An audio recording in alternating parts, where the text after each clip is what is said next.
दोस्तों, हम बटे हुए हैं प्रेम में, नफरत में, क्रोध में, क्रूरता में, धन में, संपत्ति में, पद में, प्रतिष्ठा में, सम्मान में, पहचान में, धर्म में, जाति में, दूसरों को लूटने में, अपने आप को लुटाने में, और ऐसी ही हजारों लाखों छाँव में, वासनाओं में हम बटे पड़े हैं।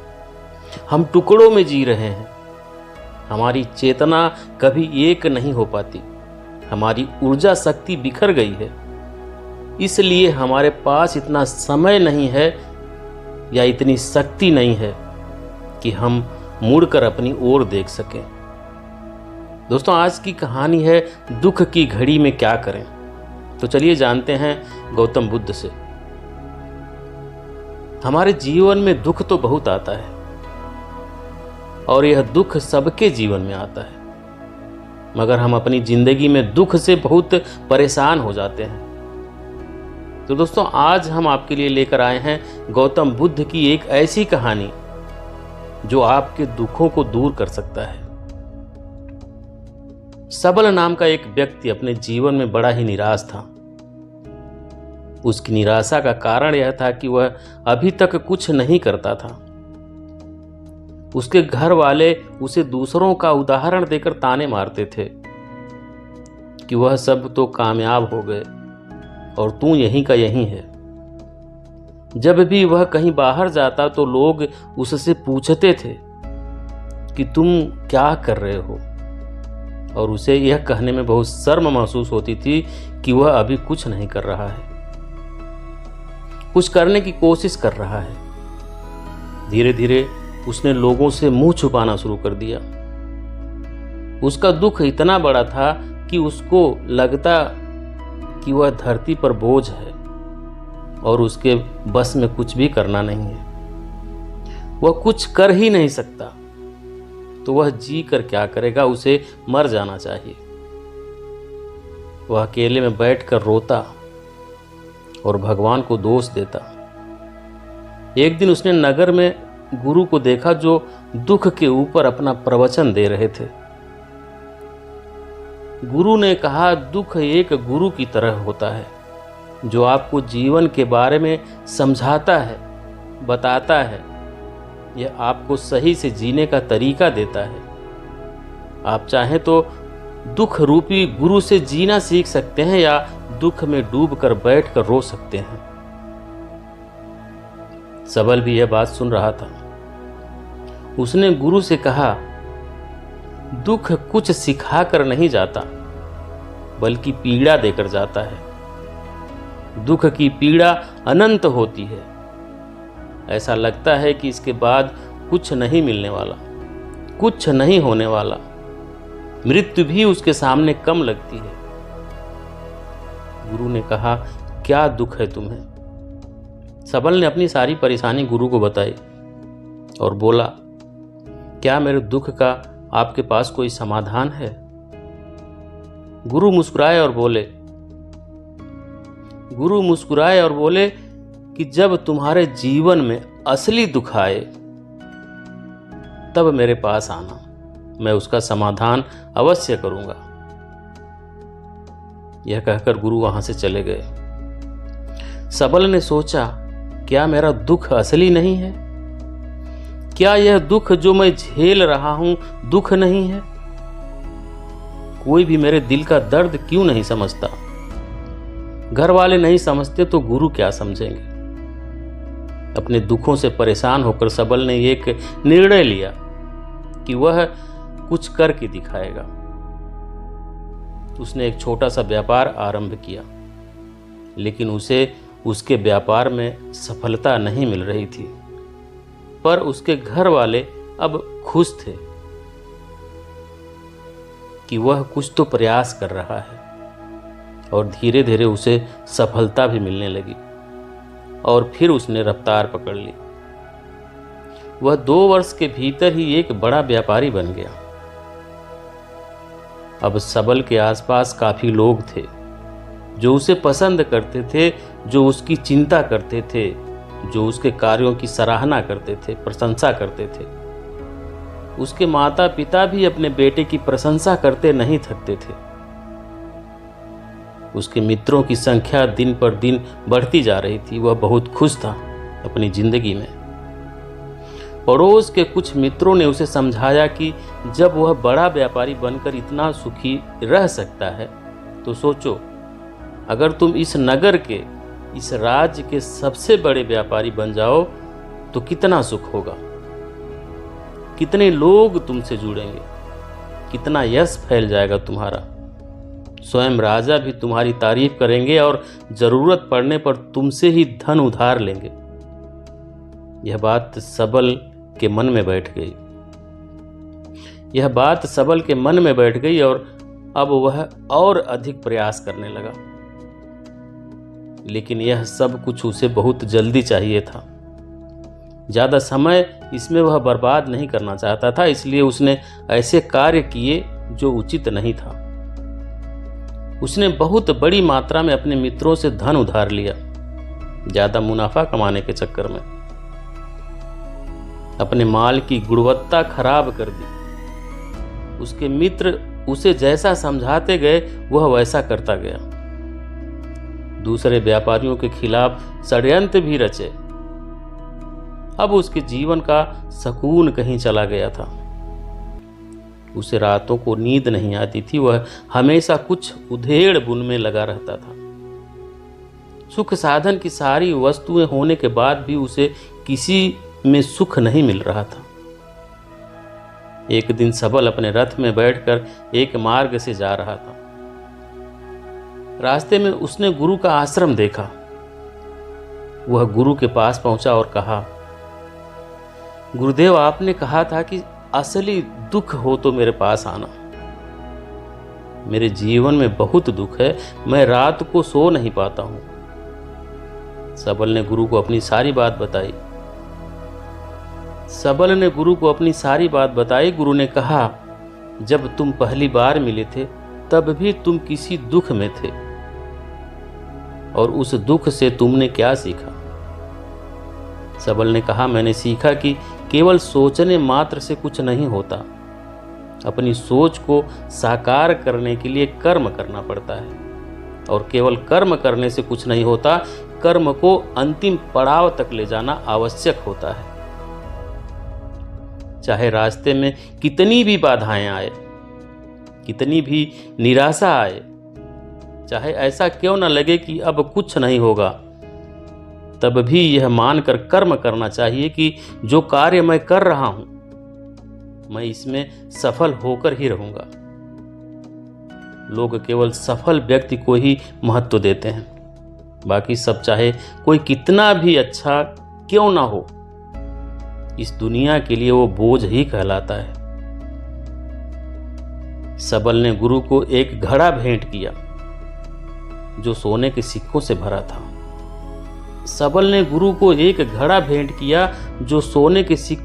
था। घड़े को देखकर गुरु ने कहा, इस घड़े को वहां उस पेड़ के नीचे गड्ढा खोदकर दबा दो, यह मेरे किसी काम का नहीं है। सबल ने ऐसा ही किया और वहां से चला गया। धीरे धीरे सबल को व्यापार में घाटा होने लगा और उसकी धन संपदा धीरे धीरे घटने लगी। और एक समय ऐसा आया जब उसके ऊपर बहुत कर्ज हो गया, पर वह निश्चिंत था, क्योंकि कर्जा उसके मित्रों द्वारा ही उसे दिया गया था। वह सोचता था कि उसके मित्र उसके बुरे समय में उसका साथ देंगे, पर ऐसा कुछ नहीं हुआ। सबसे पहले मित्रों ने ही अपना उधार धन उससे मांगना शुरू किया। ना देने पर जान से मारने की धमकी भी दी। उसके शुभचिंतक, उसके चाहने वाले सब उससे दूर हो गए। उसके पिता उसे उसकी गलतियों को गिनवाने लगे। उसकी सारी संपत्ति नीलाम हो गई, उसके पास कुछ नहीं बचा। उसने अपने पिता से सहायता मांगी। पिता ने कहा, मेरे पास यह थोड़ी सी ही संपत्ति है, अगर मैं तुम्हें यह दे दूं तो मैं तुम्हारी मां को कहां रखूंगा? हमारा आखिरी सहारा यही संपत्ति है। उसके जीवन में बहुत गहरा दुख था। उसके आसपास कोई भी ऐसा नहीं था जो उसे संभाल सके। लोगों से मिले इस धोखे की वजह से वह टूट गया था। लगता था कि जीने का कोई मतलब ही नहीं है। मृत्यु ही एकमात्र सहारा है और वह मरने के लिए एक नदी की तरफ जा रहा था। तभी रास्ते में उसे याद आया कि गुरु ने कहा था कि जब उसके जीवन में असली दुख आए तो वह उनके पास आए और वह उसके दुख का समाधान करेंगे। सबल गुरु के पास गया और उसने गुरु को सारी बात बताई और कहा कि मेरे दुख का समाधान कीजिए। गुरु ने कहा, जब तुम्हारे जीवन में असली दुख आए तब मेरे पास आना, मैं उसका समाधान अवश्य करूंगा। सबल ने कहा, असली दुख क्या होता है गुरुदेव? क्या अब जो मेरे जीवन में घट रहा है वह दुख नहीं है? गुरु ने कहा, पहले यह बताओ कि तुमने अपने इस दुख से क्या सीखा है। सबल ने कहा, जो लोग तुम्हारी तरक्की के साथ, तुम्हारी सफलता के साथ तुम्हारे साथ साथ आए हैं वह तुम्हें धोखा देंगे, क्योंकि तुम्हारे बुरे समय में वह तुम्हारे साथ नहीं रहेंगे बल्कि तुम्हारा फायदा उठाएंगे। भरोसा केवल उन्हीं लोगों पर करना चाहिए जो तुम्हारे बुरे समय में, असफलता के समय में तुम्हारे साथ खड़े रहे हों, और ऐसे लोग बहुत कम ही देखने को मिलते हैं। जिन्हें मिलते हैं उन्हें हमेशा उनकी कद्र करनी चाहिए। कभी किसी के खिलाफ षड्यंत्र नहीं करना चाहिए। ईमानदारी और धैर्य के साथ काम करना चाहिए। लालच नहीं करना चाहिए। फिर गुरु ने पेड़ के नीचे गड्ढा खोदकर घड़ा निकाला जिसमें सोने के सिक्के भरे थे और वह घड़ा सबल को दे दिया और कहा, जब असली दुख हो तभी आना। सबल ने गुरु को प्रणाम किया, धन्यवाद दिया और वह घड़ा लेकर चला गया। उस धन से उसने दोबारा व्यापार शुरू किया और अब वह छोटा सा व्यापारी बनकर भी खुश था और ईमानदारी से काम करते करते वह एक बड़ा व्यापारी भी बन गया। हालांकि इसमें उसे अब कुछ समय लगा, लेकिन अब वह खुश था। उसका जीवन खुशियों से भरा था। लेकिन आप कितने ही अच्छे हैं, कितना ही अच्छा काम करते हो, दान करते हो, पुण्य करते हो, लोगों की मदद करते हो, फिर भी जीवन में दुख सबको आता है। तो सबल के जीवन में भी दुख आया। उसके माता पिता की मृत्यु हो गई। वह दोनों एक ही दिन मृत्यु को प्राप्त हो गए। सबल अपने माता पिता से बहुत प्रेम करता था। सबल अपने माता पिता से बहुत प्रेम करता था, इसलिए उसे बहुत गहरा आघात लगा। वह उन्हें शमशान में ले गया। वहां पर उनकी अंतिम क्रिया की गई। सबल ने उन्हें चिता में जलते हुए देखा। उसका मन बेचैन हो गया। उसके मन में हजारों सवाल खड़े हो गए। वह घर वापस आया तो उसने अपने माता पिता की संपत्ति को देखा जिसके लिए वह हमेशा लड़ते रहते थे। आज वह लावारिस पड़ी थी। उसकी देख रेख करने वाले, उसके लिए लड़ने वाले चले गए थे। उसके पिता ने जो भी इकट्ठा किया था सब यहीं रखा था। एक दिन पहले तक भी वह अपनी संपत्ति के लिए किसी से भी लड़ने के लिए तैयार थे, पर आज नहीं। उसका मन बहुत बेचैन हो रहा था। लग रहा था जैसे कुछ खाली है, कुछ अकेलापन है, कुछ है जो समझ नहीं आ रहा है। इसलिए वह गुरु के पास पहुंचा और गुरु ने सबल को देखते ही कहा, क्या कोई दुख है? सबल ने कहा, जीवन में वैसे तो कोई दुख नहीं है गुरुदेव, सब ठीक है, सब सुख है, पर आज मेरे माता पिता की मृत्यु हो गई और मेरा मन बहुत दुखी है। गुरु ने कहा, इसमें दुखी होने वाली क्या बात है? एक दिन सबके प्रियजनों को मर जाना है। जीवित तो यहाँ कोई ना रहा और ना कोई रहेगा। तुम भी एक दिन मर जाओगे। हो सकता है कल, या कहो आज, या कहो तो अभी तुम मर सकते हो। सबल ने कहा, गुरुदेव आप यह क्या कह रहे हैं? मैं भी मर जाऊंगा, पर अभी तो मैं जवान हूं। गुरु ने कहा, इस प्यारे से भ्रम में तो सब जीते हैं। गुरु ने कहा, इस प्यारे से भ्रम में तो सब जीते हैं कि मृत्यु बूढ़ों को आती है, जबकि उनके सामने ही जवान मर जाते हैं, बच्चे मर जाते हैं। मृत्यु का किसी की उम्र से कोई लेना देना नहीं है। गुरु के मुख से यह बातें सुनकर सबल वहां से चुपचाप चला गया, पर उसका मन जैसे बेचैन हो गया था। वह कुछ खालीपन सा महसूस कर रहा था। दिन रात वह अपने बारे में ही सोचता रहता था कि वह क्या कर रहा है, वह क्या है, क्यों है, कैसे है, हम क्या हैं, हम करने क्या आए हैं? क्या बस चीजों का उपभोग करना है और मर जाना है? उसे कोई जवाब नहीं मिल रहा था और उसका दुख बढ़ता ही जा रहा था। कुछ दिन बाद वह वापस गुरु के पास पहुंचा और गुरु को सारी बात बताई। गुरु मुस्कुराए और बोले, आज पहली बार तुम्हारे जीवन में असली दुख उत्पन्न हुआ है।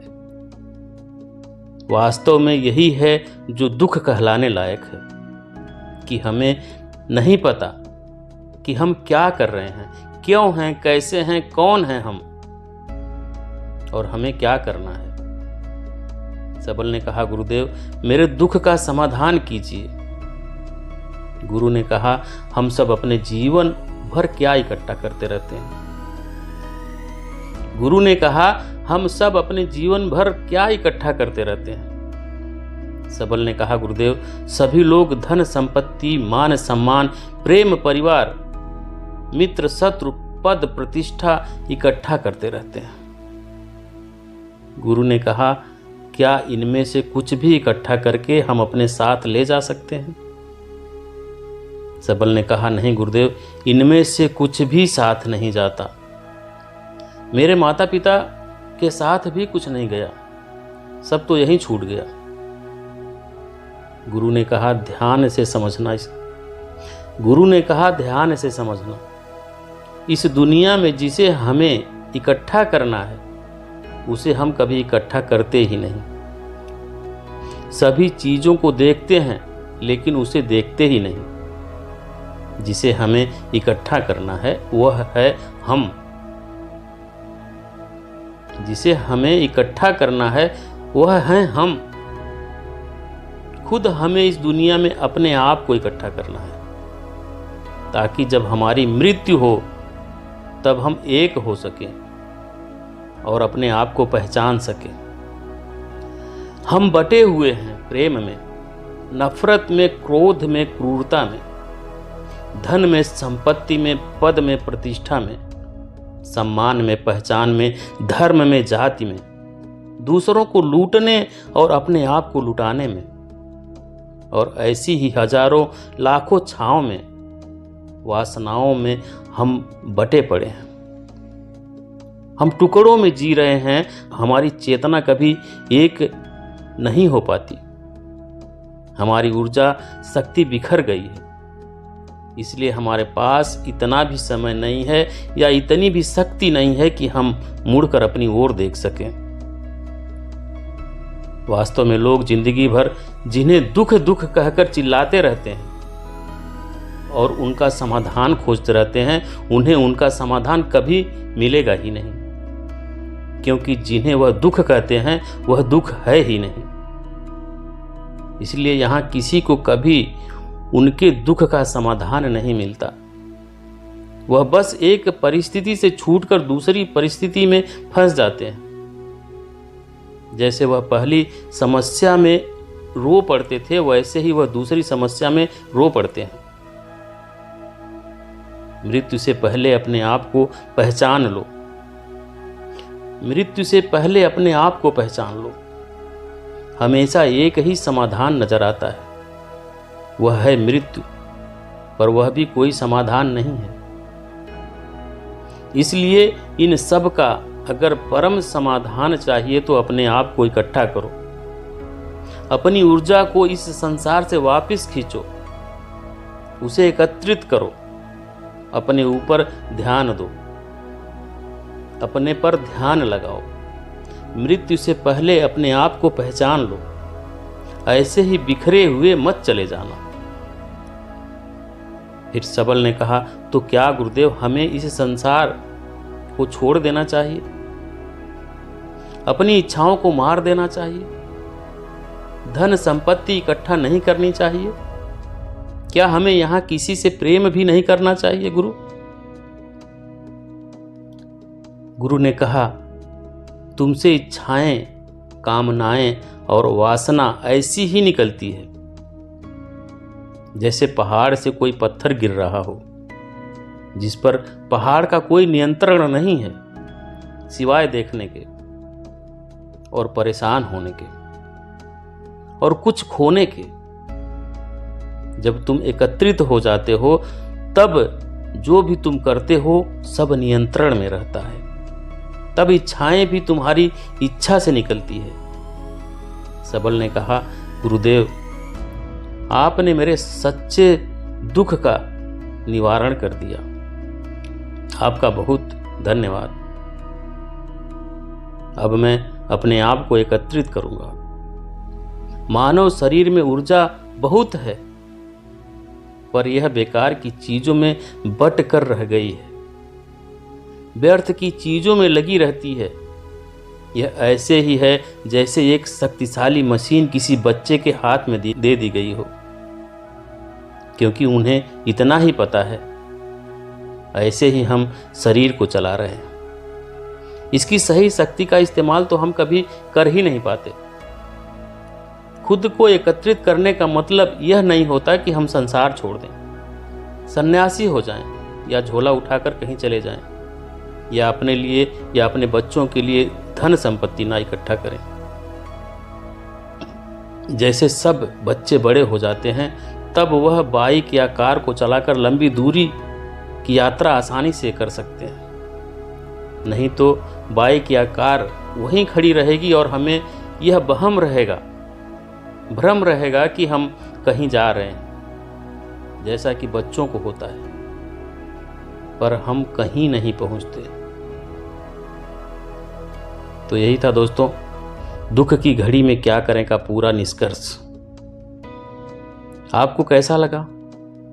आप अपनी राय हमें कमेंट बॉक्स में ज़रूर दें कि दुख की घड़ी में क्या करें का यह वीडियो आपको कैसा लगा, और पसंद आया हो तो एक लाइक ज़रूर करें, शेयर करें, प्यारा सा कमेंट करें, और चैनल को सब्सक्राइब नहीं किया तो प्लीज़ चैनल को सब्सक्राइब करना बिल्कुल ना भूलें, ताकि इस तरह की वीडियो का नोटिफिकेशन आपको सबसे पहले मिले। वीडियो देखने के लिए बहुत बहुत धन्यवाद।